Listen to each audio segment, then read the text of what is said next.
మంచిర్యాల జిల్లా లక్షెట్టిపేటలో రైతుల సమస్యలను ప్రభుత్వం పట్టించుకోవడం లేదని మాజీ ఎమ్మెల్యే నడిపల్లి దివాకర్ రావు ఆగ్రహం వ్యక్తం చేశారు.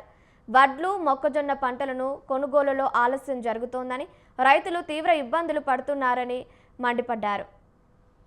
అకాల వర్షాలతో పంట నష్టం జరుగుతోందని, ప్రభుత్వం సరైన చర్యలు తీసుకోవడం లేదని విమర్శించారు.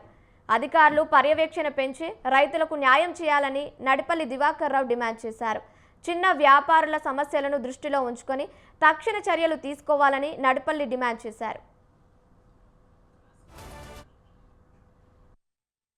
గతంలో స్వయంగా మేము కళ్ళల పొడి తిరిగి బస్తనో కిలోకి పరిమితమైంది అన్నాడు. ఇలా 43, 44 దాకా పోతుంది, 45 దాకా పోతుంది.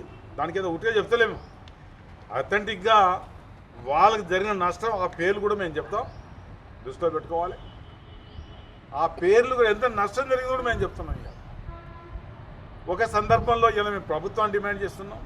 ఇక్కడ జిల్లా కలెక్టర్ కూడా రోజు విజిట్ చేస్తాను, ఆయన కూడా ఏం చేయలేకపోతున్నాడు. దానితోడు ఎమ్మెల్యే గారు అయితే చేతులు ఎత్తేసిండు. మొదటిసారి మటుకు గన్ని బ్యాగ్ అన్నాడు. రాష్ట్రంలో బ్రహ్మాండంగా ఇది ఒకటే నియోజకవర్గం అన్నాడు.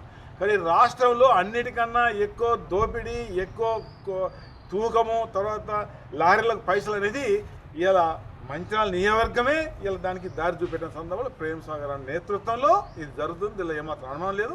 మేము డిమాండ్ చేస్తున్నాం ఎమ్మెల్యే గారిని, కలెక్టర్ గారిని, ముఖ్యమంత్రి గారిని. గన్ని బ్యాగ్ అన్న తర్వాత మరి 3-4 కిలో ఎట్లా పోతున్నాయ్యా?